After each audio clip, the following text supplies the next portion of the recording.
Meus queridos irmãos, nós vamos meditarmos. Ontem forcei um pouquinho mais a garganta e não está 100%. E eu admiro muitas pessoas que conversam muito durante o dia e não tem nadinha na garganta. Minhas cordas vocais não são muito fortes. Quando força um pouquinho, dá diferença. Queridos, nós estamos diante de um texto sagrado que nos fala uma história triste. Uma história triste da nação de Israel. Israel que durante toda a trajetória ou a história do Antigo Testamento que envolve aquela nação, teve vários momentos difíceis, vários momentos que trouxe com que aquela nação vivesse uma decadência espiritual. E nós estamos diante de uma história, como já disse, mais uma história triste para aquela nação. E no texto que lemos, fala de vários personagens, dos quais nós temos aqui no primeiro versículo, aparecendo um homem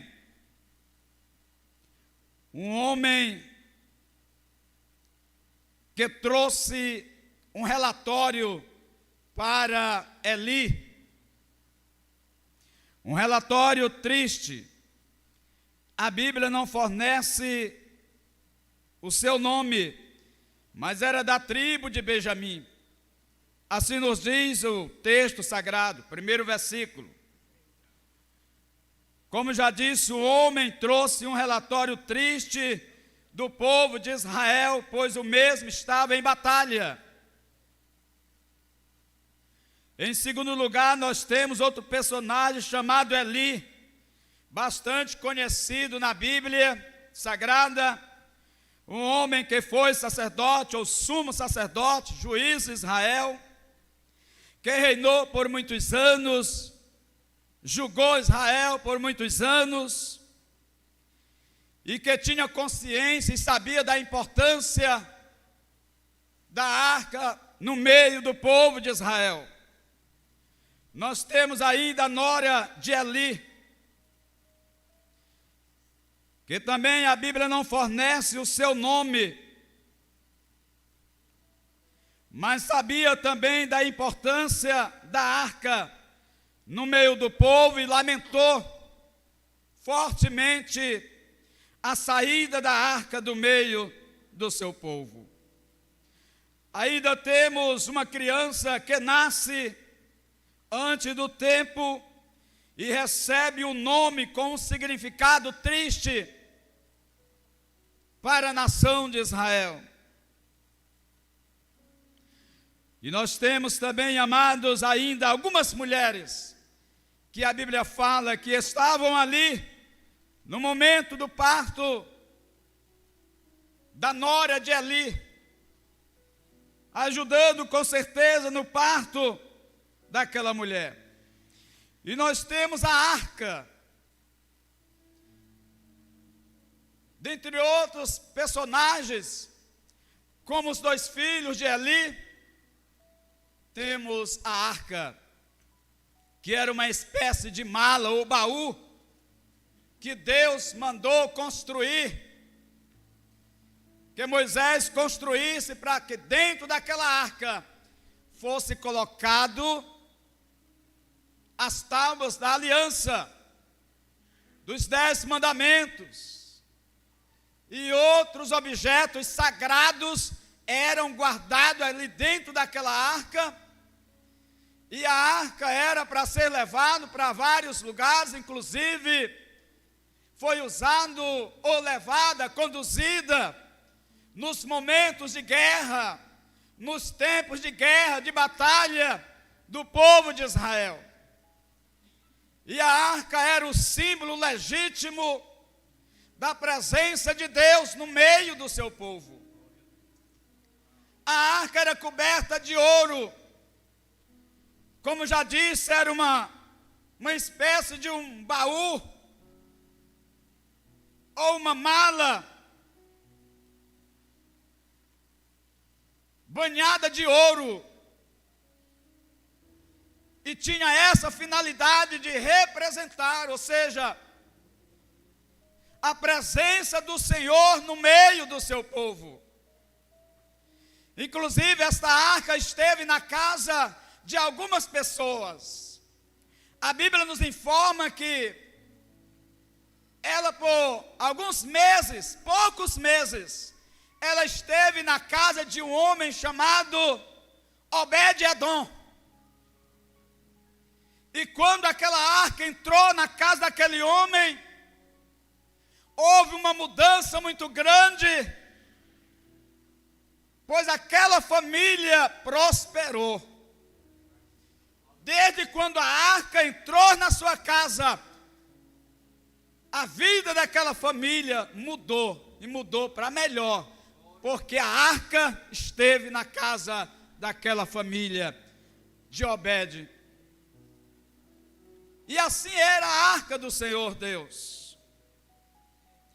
Nós temos, meus amados, Davi, quando celebrou a chegada da arca em Jerusalém,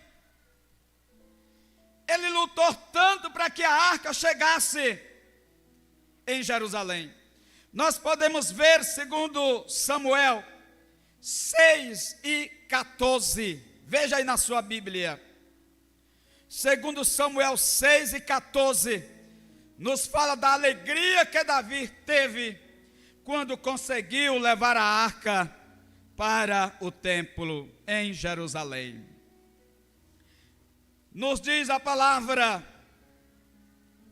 Davi vestido o colete, ou vestindo o colete sacerdotal de linho, foi dançando com todas as suas forças perante o Senhor, enquanto ele e todos os israelitas levavam a arca do Senhor, ao som de gritos, de alegria e de trombetas. O rei se alegrando porque a arca vinha chegando. Era a presença de Deus, era o símbolo de Deus entrando na cidade. E Davi tinha uma consideração pela arca, e ele não se conteve. A Bíblia diz que ele saiu, mesmo sendo rei, ele não se controlou, ele foi tomado de uma alegria tão grande, e saiu pulando de alegria no meio do povo, expressando a sua alegria, porque a arca estava vindo. Glória a Deus, glória a Deus. A sua esposa até ignorou, quando olhou lá do palácio e viu o seu esposo, o rei, naquela condição. Os irmãos podem continuar aí o capítulo ou o versículo e diante, os demais, e os irmãos ver como Davi respondeu para ela, de tanta alegria, pois a arca estava chegando ali. Era a presença de Deus. Glória a Deus. Bendito seja o nome do Senhor. Mas nós tivemos outros momentos gloriosos, maravilhosos, se referindo também à arca.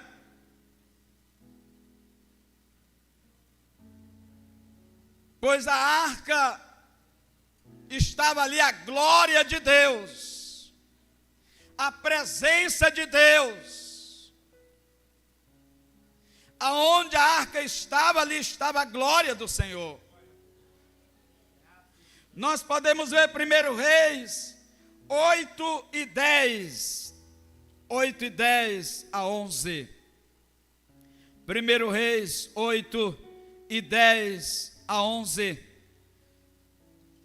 Você pode acompanhar na sua Bíblia, nós estamos meditando na palavra do Senhor, 8 e 10 e 11, quando os sacerdotes se retiraram do lugar santo, uma nuvem encheu o templo do Senhor, de forma que o sacerdote ou os sacerdotes não podiam desempenhar o seu serviço, pois a glória do Senhor encheu o seu templo. A presença de Deus estava ali, a glória de Deus estava no templo.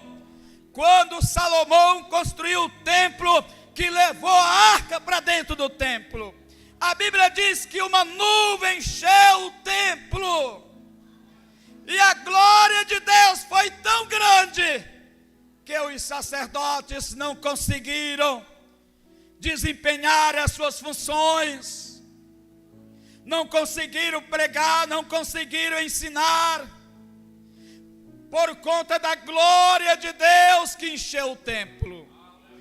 Glória a Deus, glória a Deus. E a glória de Deus nesta noite está aqui. E o templo é você, o templo é eu, o templo somos nós. Deus habita neste templo, e neste templo está a glória de Deus. Louvado para sempre seja o nome do Senhor. Glória a Deus, glória a Deus. E indo para o texto, amados irmãos, o homem lhe disse: acabei de chegar da linha de batalha, fugi de lá hoje mesmo. E Eli perguntou: o que aconteceu, meu filho? Eli estava preocupado. Eli não estava vivendo momentos bons, se referindo à sua casa, por conta de tal comportamento. Deus havia se retirado do meio do seu povo. Mas mesmo assim Eli estava preocupado com as notícias, com o resultado da guerra. Tudo que Eli não queria ouvir era que Israel tivessem perdido na batalha. Mas chegou o homem de Benjamim, e ali entregou o relatório. O mensageiro respondeu: Israel fugiu dos filisteus, e houve uma grande matança entre os soldados. Também os seus 2 filhos, Ofni e Finéias, estão mortos, e a arca de Deus foi tomada. Meus queridos irmãos, este foi o triste relatório que aquele homem trouxe para o sumo sacerdote.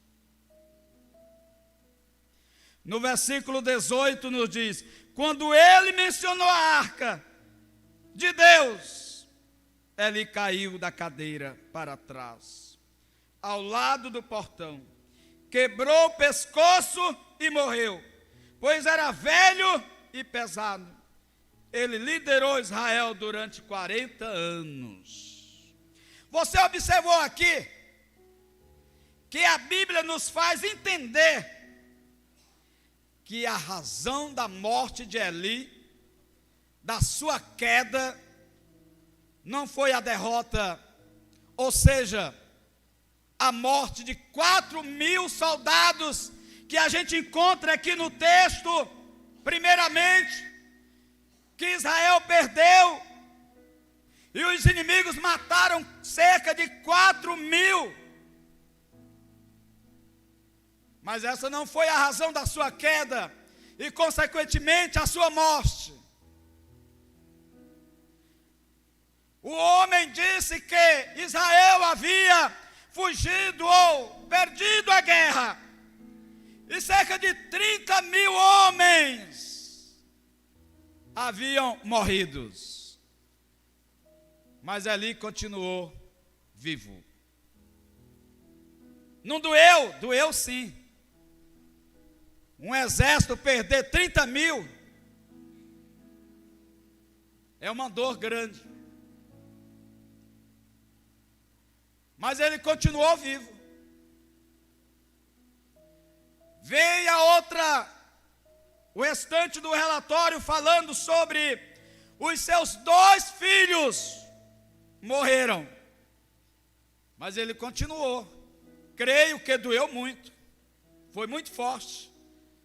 Um pai receber a notícia da morte de 2 filhos em um só dia, mortos pelos seus inimigos. Mas ele continuou vivo, ele resistiu. Mas o versículo 18 diz: quando ele mencionou a arca de Deus, aí ele disse: eu não acredito. A arca de Deus foi tomada? Foi. A Bíblia diz que ele caiu da cadeira para trás. Foi mesmo que dar um empurrão nele e ele caiu para trás na mesma hora. O baque foi tão grande que ele não se conteve ali, sentado ali na cadeira, quando ouviu dizer que a arca já era no meio do seu povo. A arca tinha sido levada. Ele caiu, quebrou o pescoço e morreu.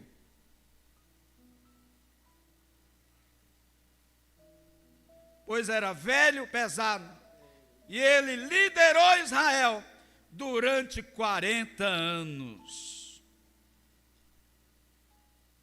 O versículo 19 diz: sua nora, a mulher de Finéias, estava grávida e perto de dar à luz, quando viu a notícia de que a arca de Deus havia sido tomada e que o seu sogro e seu marido estavam mortos, entrou em trabalho de parto e deu à luz, mas não resistiu às dores do parto. Esse versículo 19, se não fosse o que está escrito no 20, iríamos dizer que a principal razão da sua morte, ou seja, primeiramente, ter o seu filho antes do tempo, e a morte seria a morte do seu esposo, do seu sogro.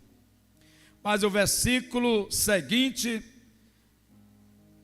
nos informa melhor. O 20 nos diz: enquanto morria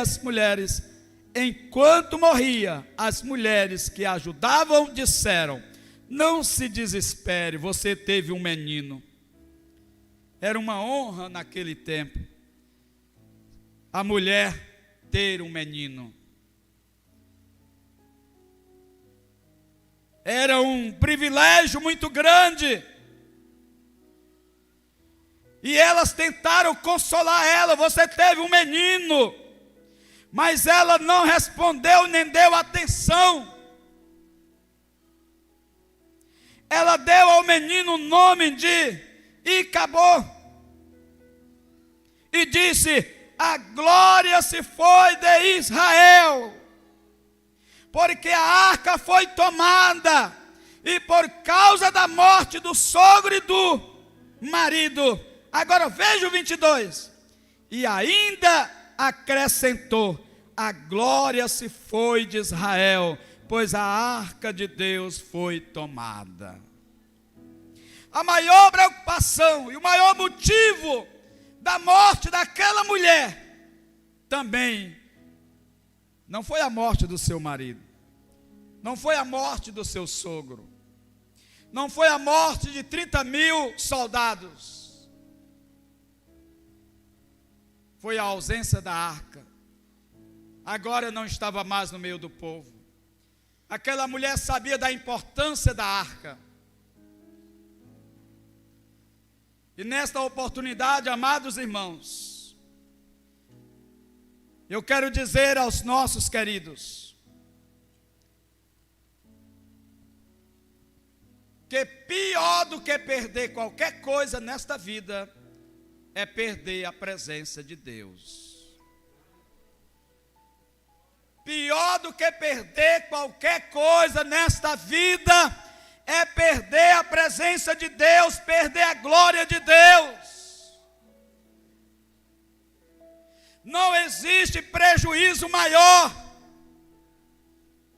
do que ficar sem a presença de Deus, sem a glória de Deus em nós.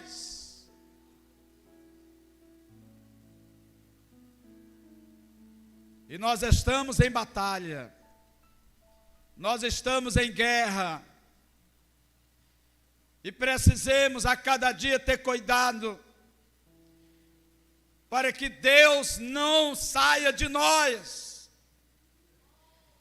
Eu não diria alguém tirar Deus de nós, eu não diria dessa forma, porque o que faz Deus sair de nós é o pecado, é a desobediência, é quando abandonamos os princípios estabelecidos por Deus, aí Deus se retira, e aí ficamos sem a glória de Deus, sem a presença de Deus. Eu quero louvar a Deus, agradecer a Deus, pela sua vida e pela luta que você tem tido, para se manter na presença de Deus, para se manter nos caminhos de Deus, porque você sabe da importância da presença de Deus em você, da glória de Deus em você. Sem Ele você não é nada, nós não somos nada,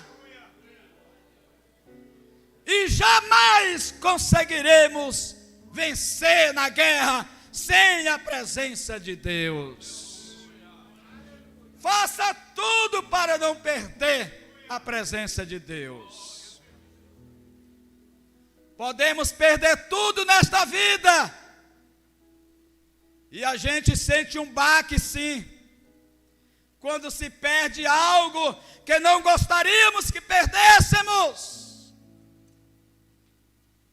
Mas outra vez digo, pior do que perder qualquer coisa nesta vida é perder a presença de Deus. Pastor, não dá para sentir diante das percas. Eu já disse, dá sim.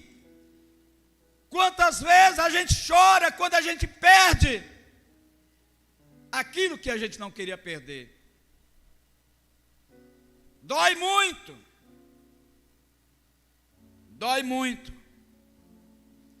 mas você está em pé, você continua na presença de Deus, então você é um vitorioso, é uma vitoriosa ainda, porque você ainda não perdeu o principal, e nem vai perder, que é Deus na sua vida. Glória a Deus, glória a Deus, bendito seja o nome do Senhor. A gente pode perder amigos, não é bom, mas a gente pode perder amigos nessa vida.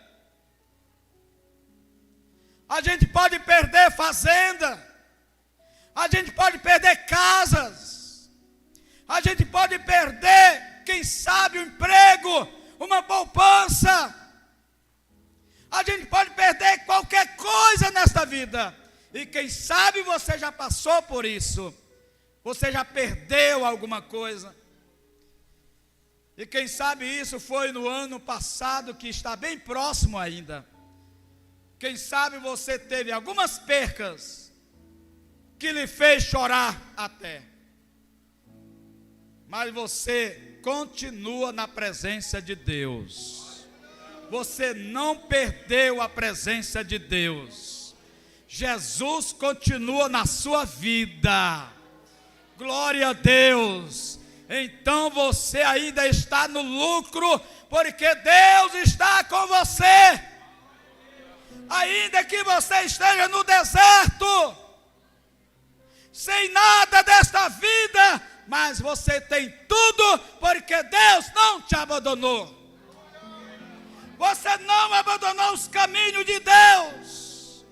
Perdeu a saúde, mas tem Deus na vida. Perdeu o carro, mas tem Deus na vida. Glória a Deus, glória a Deus. Bendito seja o nome do Senhor. Muitas pessoas na Bíblia perderam praticamente tudo, mas continuou na presença de Deus. Oh, glória a Deus, glória a Deus. Podemos ir lá para Jó, no capítulo 1 e o versículo 14. Veja aí na sua Bíblia. Pastor, esse texto é muito conhecido. Mesmo assim, veja na sua Bíblia e vai servir para a edificação sua, para o nosso alimento. Mais uma vez, como Jó se comportou diante das notícias de perca. Um mensageiro veio dizer a Jó: os bois estavam arando e os jumentos estavam pastando por perto, quando os sabeus os atacaram e os levaram embora. Mataram a espada os empregados, e eu fui o único que escapou para lhe trazer as novas. Enquanto ele ainda estava falando, chegou outro mensageiro e disse: fogo de Deus caiu do céu e queimou fortemente as ovelhas e os empregados. Eu fui o único que escapou para lhe contar. Eita relatório.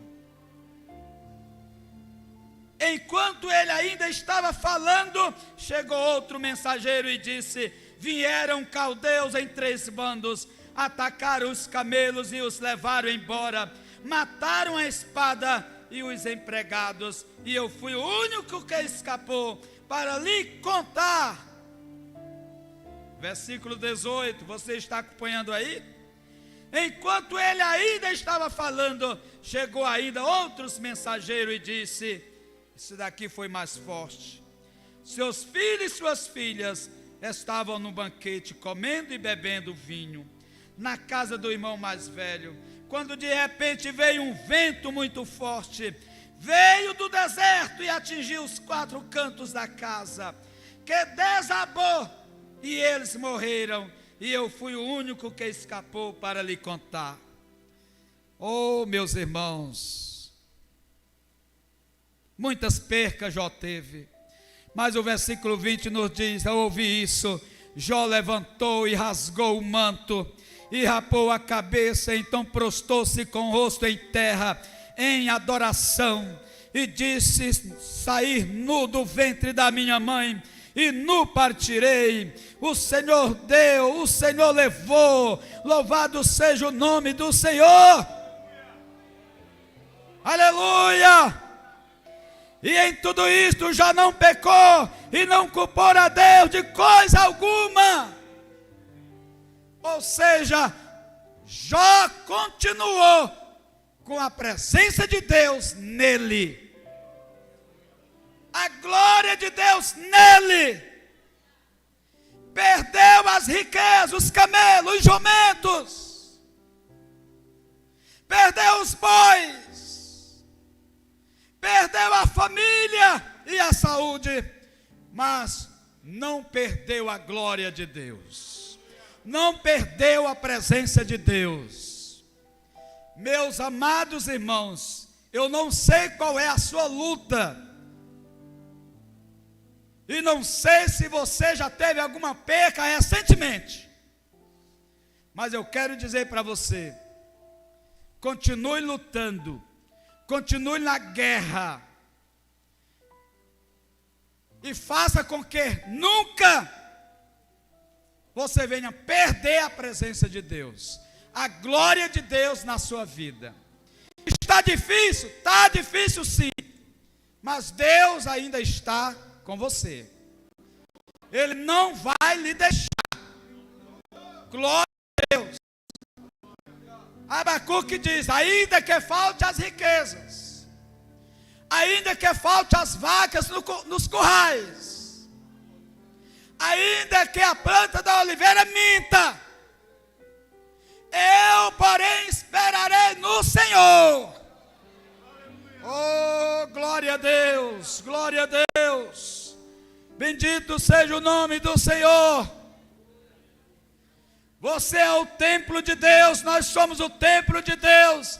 E Deus não pode sair desse templo, desta casa. Jamais podemos perder a glória de Deus. A glória de Deus está em você.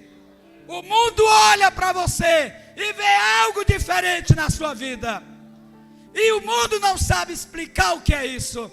Mas nós sabemos que é a glória de Deus na sua vida. Esta é a diferença.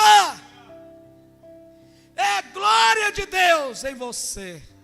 Aonde você chega, no trabalho, na viagem, no colégio, aonde você chega, você faz a diferença, porque algo diferente está em você, que é a glória de Deus. E é com a glória de Deus que a gente vence o inimigo. Por isso Eli até morreu. A nora de Eli morreu, porque perderam aquilo que representava de forma muito forte, era o símbolo da presença de Deus, que foi a arca. Não queira perder Deus na sua vida. Cada dia é mais uma luta, e tudo que o inimigo quer é que Deus saia desta casa. Mas esta casa está ocupada. E quem está morando nela não é ninguém da terra, não é algo estranho do mundo espiritual. Quem está morando nela é algo, ou é alguém que nós conhecemos, porque cremos, aceitamos, somos dele de corpo, alma e espírito. É Deus que está morando nesta casa. Que Deus continue morando na sua vida, e você continuará vencendo nesta batalha, e o inimigo das nossas almas será sempre derrotado, porque a casa está sendo ocupada por Deus. Que o Senhor Deus continue nos abençoando, em nome de Jesus. Amém.